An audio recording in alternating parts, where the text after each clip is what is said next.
Olá, seja bem-vindo ao Destination Fluency. Esse programa é criado para te ajudar a alcançar a tão sonhada fluência em inglês. Meu nome é Alfredo e eu vou ser o seu guia nesse programa.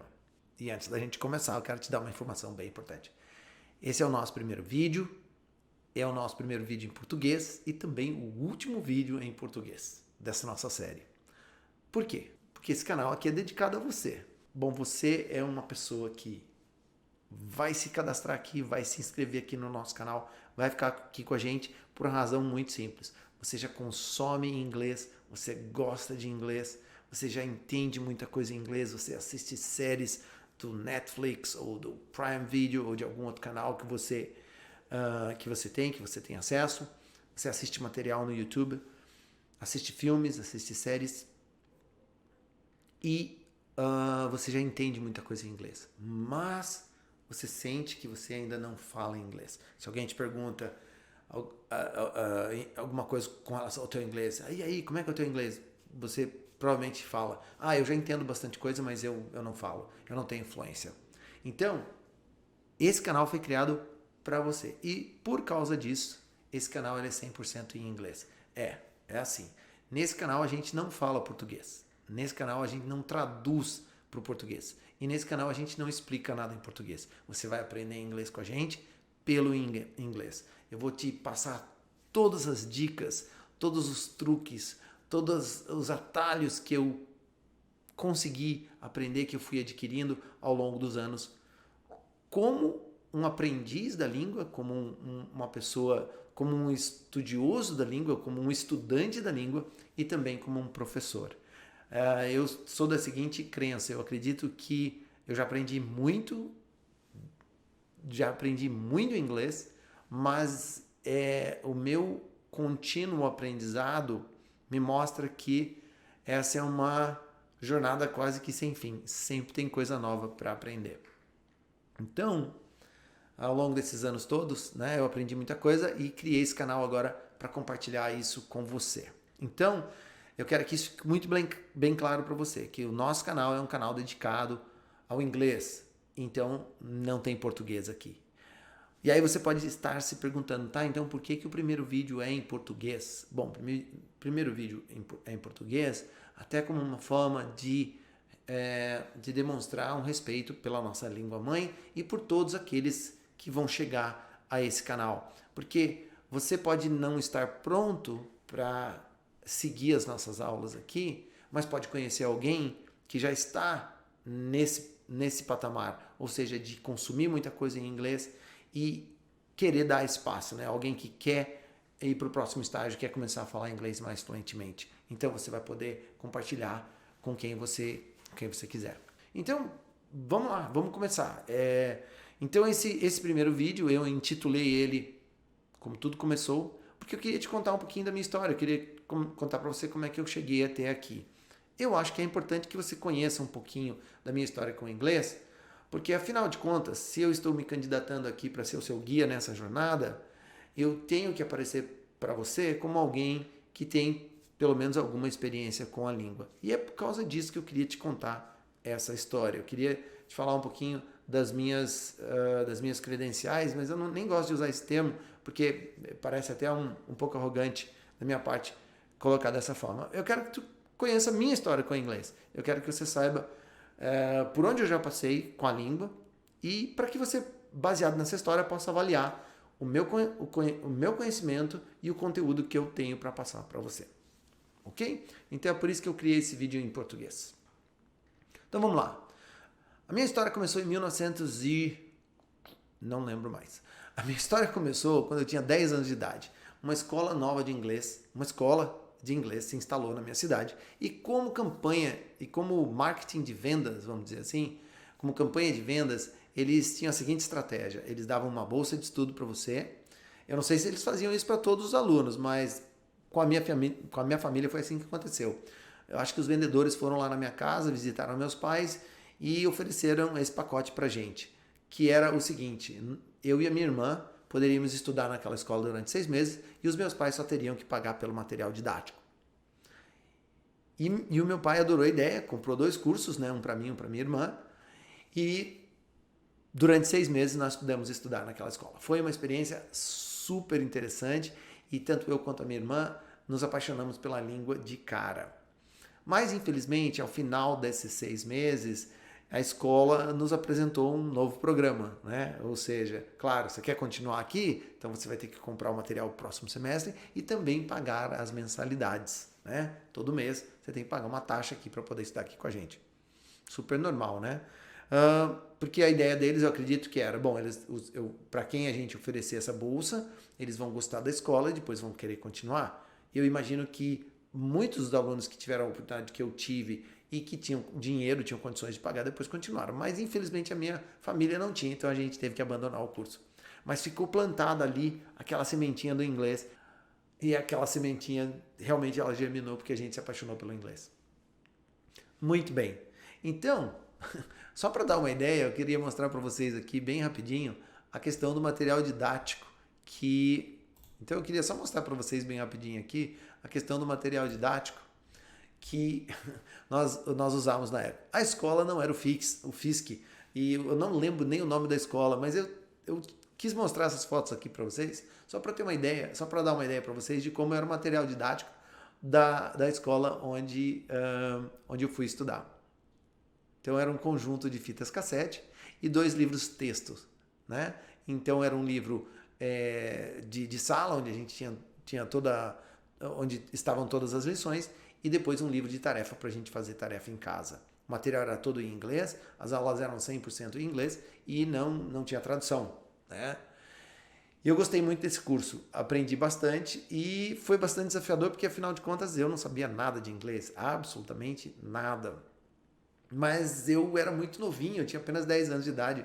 Inclusive eu estudava com adultos, mas eu acho que isso não foi nenhum problema para ninguém, nem para mim, nem para os adultos, porque eu sempre me comportei de uma forma bastante madura. E a experiência foi muito legal, mas infelizmente depois de 6 meses eu tive que parar esse curso. Bom, e aí o que aconteceu? Eu estudei em escola pública, né? Eu estudei em escolas como essas daqui. Deixa eu mostrar uma foto para vocês. Então, eu estudei em escola pública, né? Então, a minha sala de aula não era muito diferente dessas salas de aula que vocês veem aqui nessas fotos, né? E aí, na escola pública, a partir da 5ª série, nós tínhamos inglês. E durante os próximos 4 anos, na verdade, eu estudei inglês na minha escola pública, na escola onde eu estudava. Mas, infelizmente, como vocês podem imaginar, 40 anos atrás, os recursos eram bastante limitados e a gente se limitava a aprender o verbo to be e os números durante os 4 anos do ginásio na época. Mas para mim isso não era um problema, porque eu adorava inglês e eu curtia muito as aulas, tirava boas notas, eu era um bom aluno e os professores gostavam de mim como aluno porque eu era muito dedicado. E para mim era muito fácil também, porque a experiência que eu tinha tido aos 10 anos de idade me deram uma base muito boa.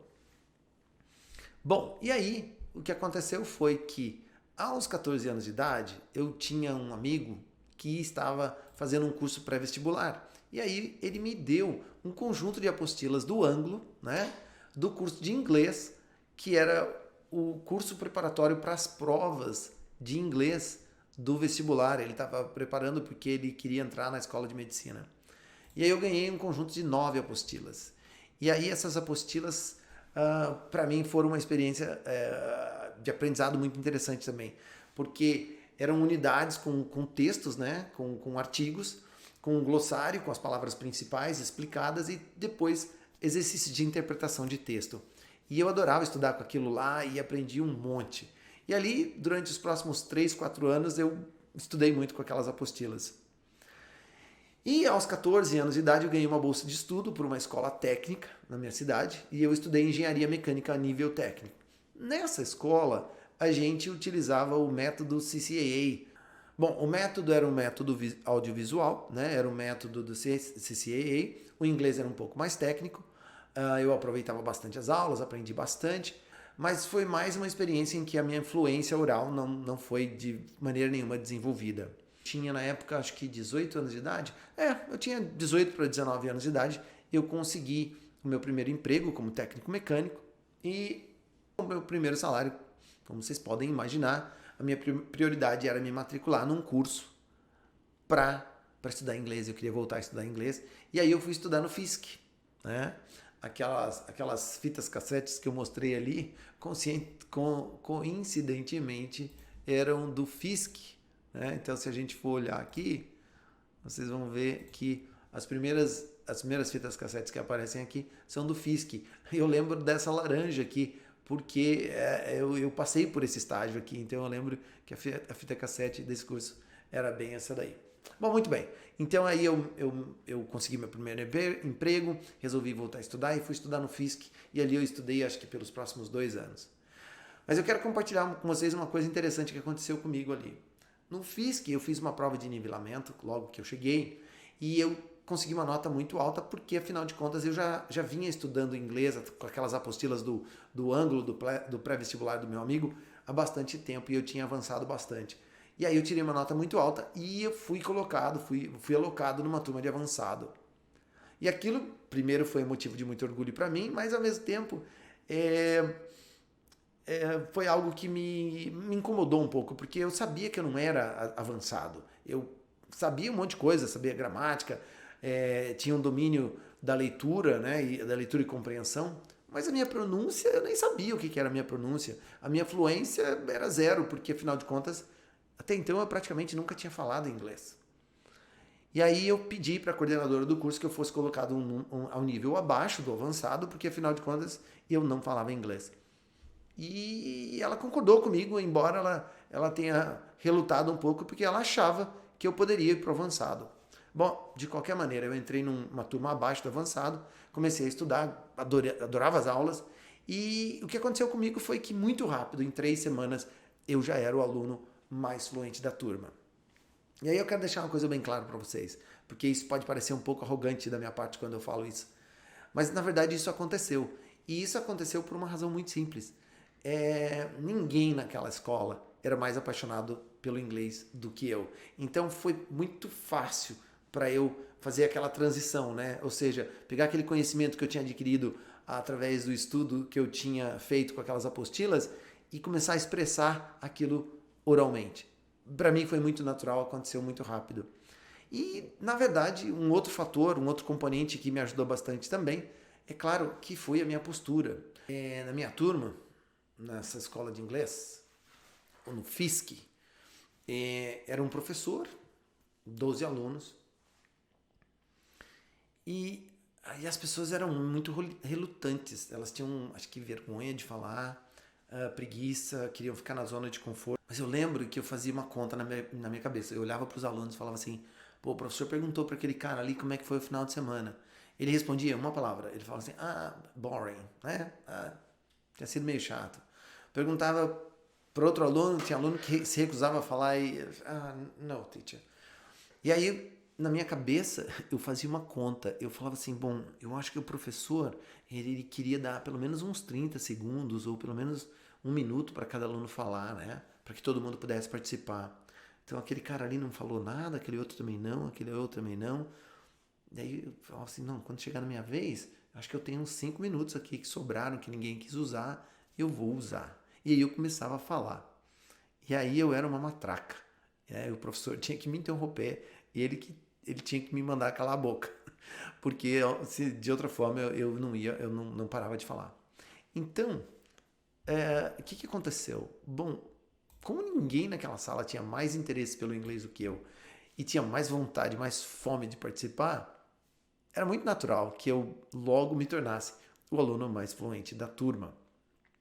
Eu confesso para vocês que eu acho que eu provavelmente não era o aluno mais popular da sala. Muitos daqueles alunos olhavam para mim provavelmente com um olhar bem crítico, né?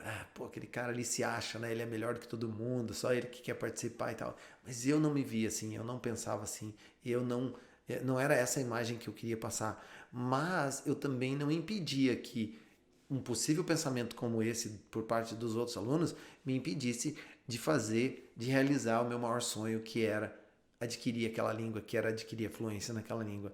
Então, dessa forma, né, se a gente pensar dessa forma, eu era um pouco egoísta, eu pensava muito em mim.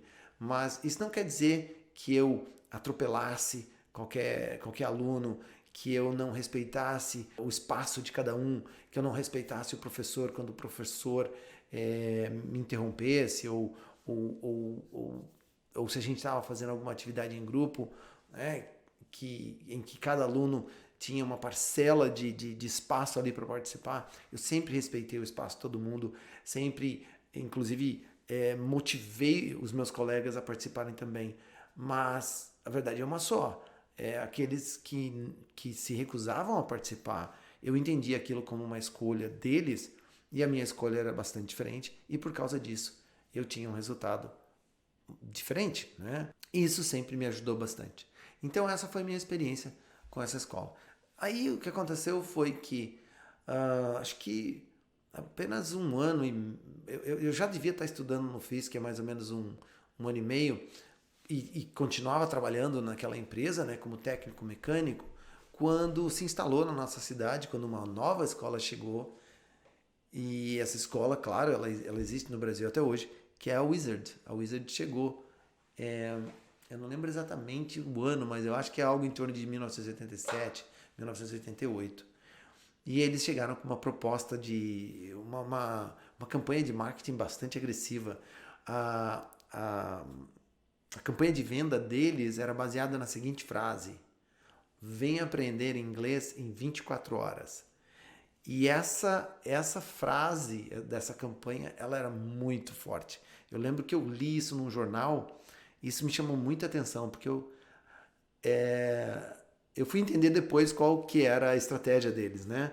Mas no início, o que aconteceu comigo e aconteceu com muitas pessoas é que a gente associava 24 horas com um dia.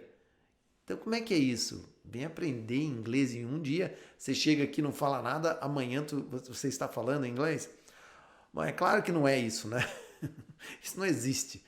E o que eles fizeram foi uma jogada, né? Eles jogaram com as palavras. Então, eles tinham um curso que era um curso de entrada, para quem nunca tinha estudado inglês na vida, e aquele curso te levava do estágio 0 a um estágio onde você tinha uma noção básica da língua e já conseguia falar algumas coisas. Esse curso básico, ele era entregue em 24 lições de 1 hora cada lição. E por isso que se chamava Aprenda Inglês em 24 horas. Bom, de qualquer maneira, eu acabei comprando esse curso, não o curso básico, mas entrei nessa escola, fui colocado numa turma de avançado e foi lá que eu conheci o coordenador da escola, que ele era o professor da turma de avançado.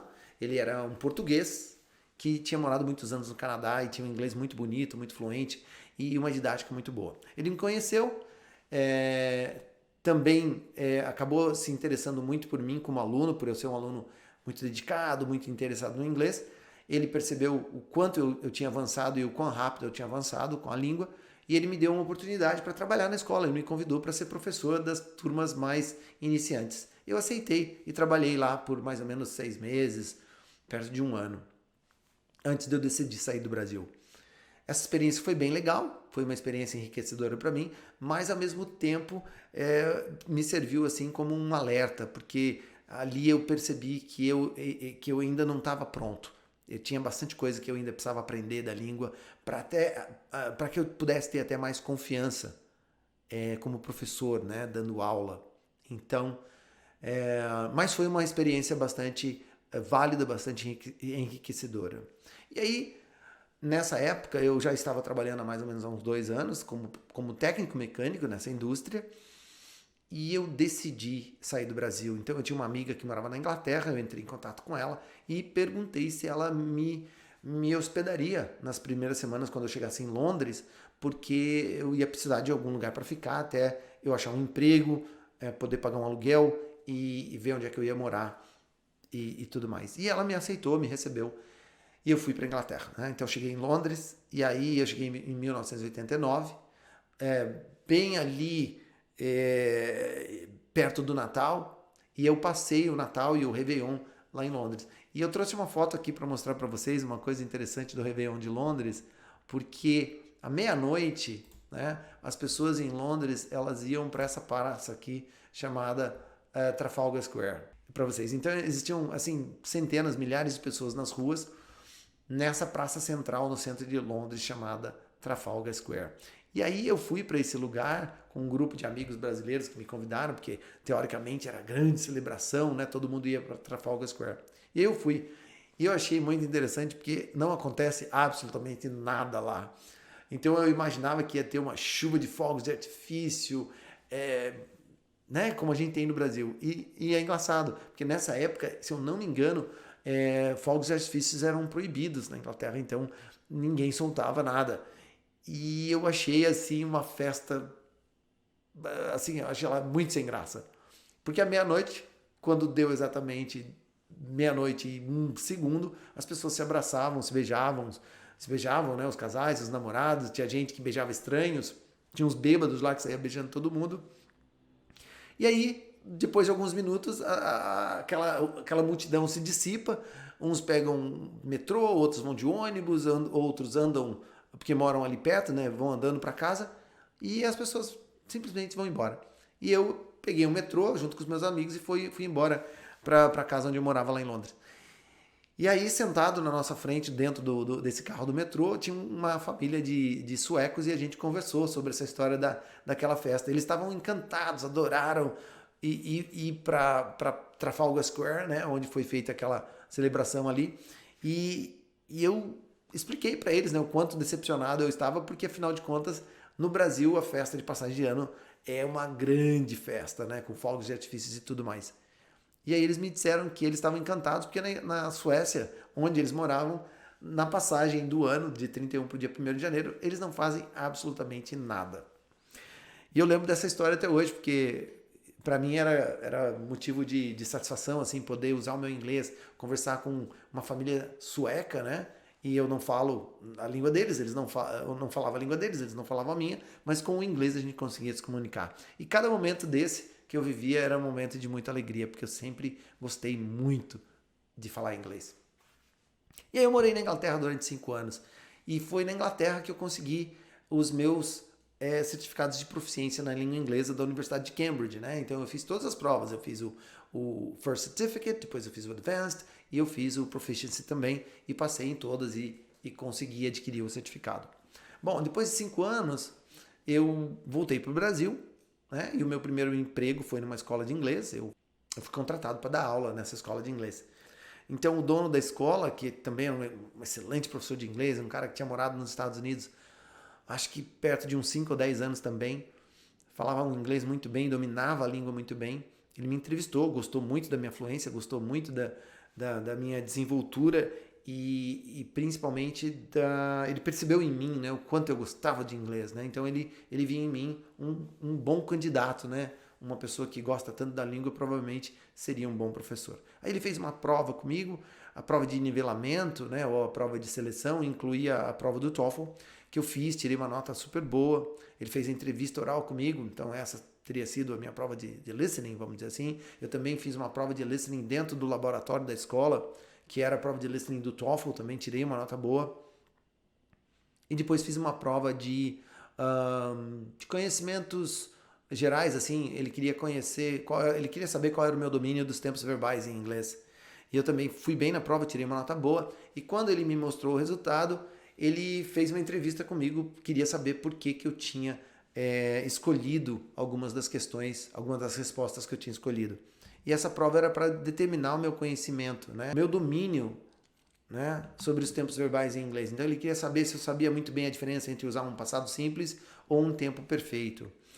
E as minhas respostas, né, elas estavam corretas e a minha nota tinha sido uma nota boa, mas ele queria saber por quê. Então ele me perguntou, tá, você escolheu nessa questão aqui um passado simples em vez de um present perfect, ou você escolheu um present perfect em vez de um passado simples, por quê? E aí eu tenho que contar para vocês a verdade, e a verdade eu não sabia. E eu fui honesto com ele, eu falei assim, olha, para te falar a verdade, eu não sei. O que eu sei é que eu, né, como se fosse um músico, eu toquei de ouvido.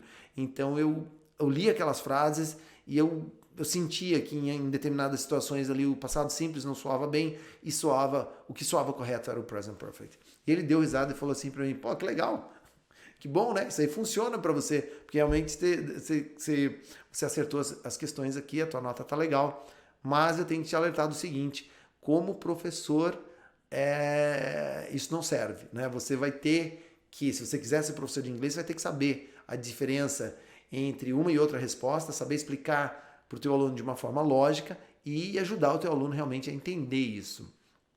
E aí, em menos de 2 minutos, ele deu uma aula sobre aquelas respostas que eu tinha dado ali de ouvido, que estavam corretas, e o porquê de cada uma delas.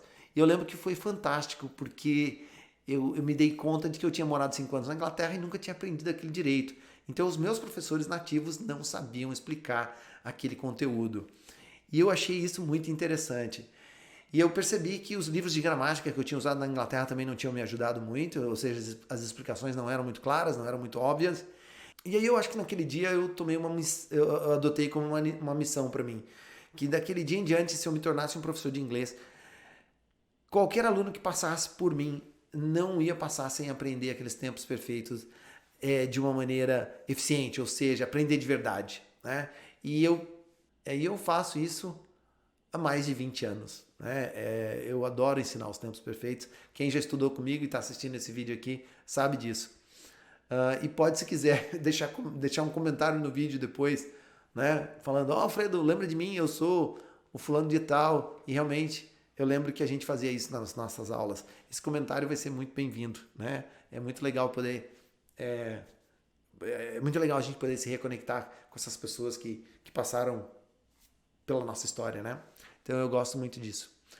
Bom, então eu trabalhei nessa escola, né? Essa escola se chamava SPEC. Ela se chamava Specific Purpose English Course. Specific Purpose English Course. Esse era o nome, porque era um curso de inglês para propósitos específicos. O objetivo dessa escola era treinar profissionais, né? Engenheiros, diretores de empresas, pessoas que precisavam de um inglês mais avançado profissionalmente.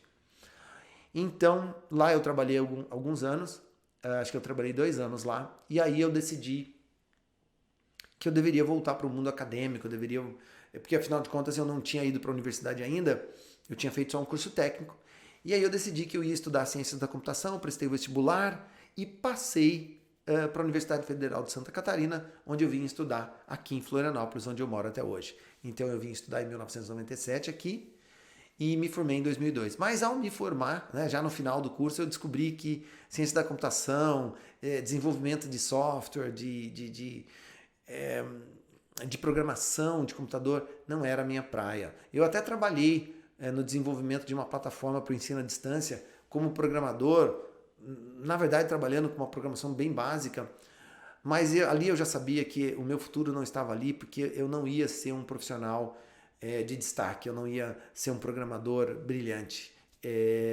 Eu acho que eu não tinha o talento necessário para isso. Não era a minha praia. E aí eu resolvi investir naquilo que eu acreditava que era o meu verdadeiro talento, que era trabalhar com a língua inglesa. E aí eu resolvi abrir minha escola em 2002, logo depois que eu me formei, e resolvi montar esse curso que se chama, né, o nome da escola é One-to-One Personal English Class, e aí criar um curso personalizado, né, que é o que tem sido o curso da One-to-One nos últimos 18 anos. Bom, e aí a gente chega nesse ponto da minha história, que é essa última etapa com a escola de inglês, né, a minha própria escola, trabalhando com uma metodologia, trabalhando com uma abordagem que eu sempre acreditei muito, né, que é um jeito diferenciado de trabalhar com inglês. Então, o que eu queria contar para vocês, e o que eu vou contar agora tem muito a ver com esse canal que eu estou inaugurando hoje aqui, com esse vídeo, que é o seguinte: o curso de inglês da One-to-One, ele é um curso baseado numa metodologia onde você é exposto ao inglês de verdade. O que eu quero dizer com isso?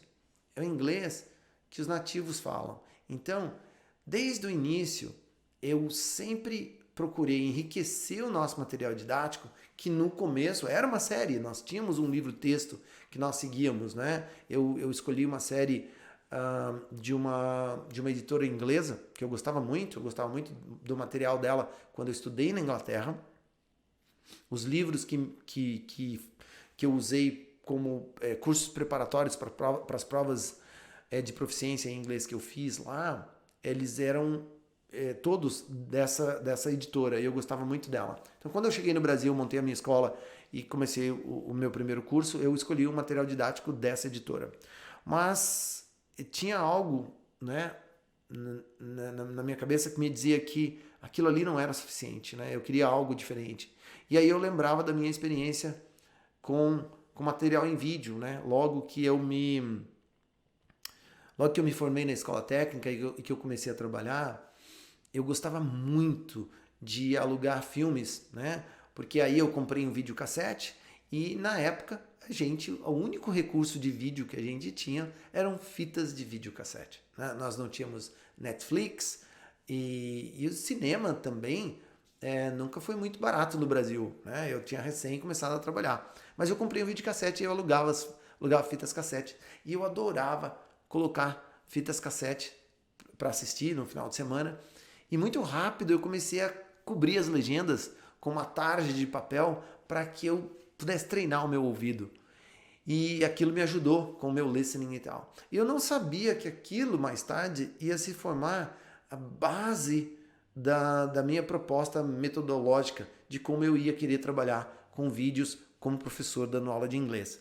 Mas lá atrás, como aluno, né, de uma certa forma é como se eu fosse um aluno autodidata, né? Então eu olhava para aquele vídeo e eu falava assim, cara, eu vou aprender inglês com esse vídeo aqui. Então eu vou aprender com essa história aqui. Então eu assistia primeiro com a legenda para entender bem a história, depois eu cobria a legenda, assistia de novo, depois eu conectava o aparelho de videocassete no meu aparelho de som para ter um som mais poderoso na sala, porque fones de ouvido, né, bons como a gente tem hoje, eles não eram tão disponíveis como eles são agora.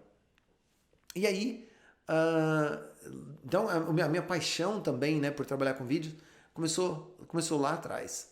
E aí, claro, né, quando eu ia para o meu curso de inglês no FISC, por exemplo, ou na Wizard, e eu tinha que fazer algum exercício de listening, normalmente o meu desempenho era muito melhor do que vários alunos, porque afinal de contas eu praticava bastante em casa. Bom, voltando para aquele momento então em que eu abri a minha escola, tem uma parte dessa história que foi bem interessante, porque quando eu voltei da Inglaterra, eu trouxe comigo a minha televisão. Eu tinha uma televisão, nem era uma televisão nova, era uma televisão velha, mas era uma televisão acho que de 20 polegadas, né? E eu trouxe a minha televisão. Na verdade, eu mandei a minha televisão por um serviço de entrega. E antes de eu sair da Inglaterra, eu coloquei tudo numa caixa gigante e despachei. Paguei uma grana para despachar e coloquei o meu videocassete e todas as fitas cassetes, todas as fitas de videocassete que eu tinha gravado. Eu gravava documentários da BBC, eu gravava séries que passavam na televisão aberta na Inglaterra, por exemplo. Eu gravei vários episódios de Friends, gravei de outras séries também. E eu mandei tudo isso para o Brasil. Então, quando eu cheguei aqui no Brasil, eu queria poder assistir meus programas, assistir meus vídeos, né? E como vocês podem imaginar, eu voltei para o Brasil em 1995 e a gente não tinha Netflix nessa época, a internet aqui era muito nova ainda, a gente ainda não tinha serviços de banda larga nem nada, então o recurso tecnológico era bastante limitado. Mas eu trouxe o meu videocassete, a minha televisão, e aí quando eu abri a escola eu resolvi botar aquela televisão, aquele videocassete na minha sala de recepção da escola. E ali eu comecei a já trabalhar com os meus alunos, com as aulas em vídeos. E foi com essa televisão, com esse cassete antigo, que eu dei a minha primeira aula, usando, por exemplo, a série Friends. E então, isso foi uma experiência muito legal para mim, porque eu sempre gostei muito de trabalhar com vídeo. E muito rápido, né? Ao longo dos anos, os recursos tecnológicos foram avançando, logo chegou a banda larga. Nós ainda não tínhamos o Netflix, mas daí as pessoas começaram a compartilhar muito arquivo em vídeo, né? Então, e logo depois veio o YouTube também, mas para aqueles que lembram, né, que estiverem assistindo aqui, nós tínhamos um programa chamado Kazaa, que era um programa de compartilhamento de arquivos, e aí a gente conseguia baixar a música, a baixar séries, filmes, e aí eu comecei, né, a fazer a minha coletânea de material que eu usava na escola, porque muito rápido também eu coloquei um computador, eu coloquei uma internet mais rápida e comecei a usar o computador dentro da sala de aula, utilizando de uma forma assim bem interativa com os nossos alunos. Então, a nossa escola, né, a One-to-One, ela sempre teve essa pegada assim mais tecnológica, mais digital, e tem sido assim nos últimos 20 anos. E aí nós chegamos a esse ponto que eu estou aqui agora, né? Porque faz um ano que a gente vem trabalhando o curso online, porque em função da pandemia a gente foi 100% para o online. E eu resolvi criar esse canal aqui, né? Eu resolvi criar o canal Destination to English, que vai ser um canal 100% em inglês, onde eu vou compartilhar com vocês toda a minha experiência, tudo que eu aprendi até agora. E vou utilizar esse material em vídeo que eu adoro utilizar nas minhas aulas, nos vídeos que eu vou colocar, que eu vou postar aqui. Porque eu quero compartilhar essas dicas, eu quero compartilhar essas aulas, quero compartilhar o que eu aprendi, o que eu ensino para os meus alunos aqui. Mas como eu disse lá atrás, os vídeos vão ser todos em inglês. Não vai ter aula em português, não vai ter tradução. Vai ser desafiador no começo para algumas pessoas? Vai, mas vai ser muito enriquecedor também. E se você acreditar, se você nos der essa oportunidade, né? Ou seja, você vai dar essa oportunidade para você e para a gente, né? E para mim, para eu te mostrar o que a gente pode fazer com esse material que está disponível, que é o inglês verdadeiro, que está aí. A gente só precisa ir lá, acessar. E eu quero mostrar, eu quero compartilhar com você a minha experiência, né? Eu quero te mostrar como é que eu uso esse material. Tá faltando mencionar um aspecto aqui que eu acho que é importante, que é o seguinte: eu sou um professor de inglês que aprendi há mais ou menos uns 6 anos atrás com um aluno meu uma técnica muito legal, que é usar como ferramenta de ensino ou como ferramenta de construção de fluência, se você quiser chamar dessa forma, os mapas mentais. Então, existem vários recursos hoje, né?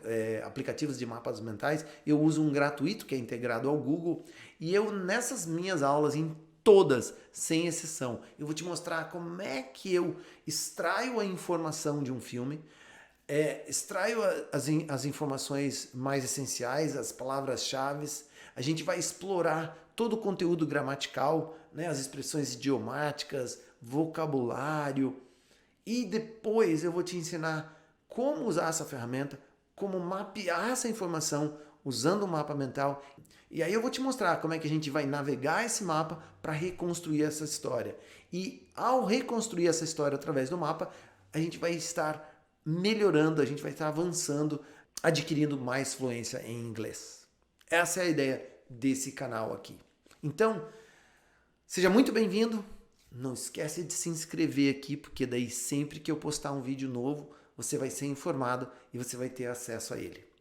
A nossa proposta aqui é um vídeo por dia. Então, todos os dias nós vamos postar pelo menos uma dica em inglês, com alguma série, com algum filme, com alguma notícia no YouTube, com algum site de notícia. E eu vou te ensinar dicas de como você pode melhorar o seu listening, dicas de como você pode utilizar o mapa mental, dicas de gramáticas, dicas de vocabulário, dicas de pronúncia, tudo relacionado ao inglês. Mas, como eu disse no início, tudo isso 100% em inglês. Então, né, agora é hora de dizer bye-bye para o português, porque a gente não vai mais utilizá-lo nessa nossa jornada, tá bom? Então seja bem-vindo and I'll see you in our next video. Don't forget to click the button below and don't forget to subscribe to our channel, okay? See you in our next video lesson.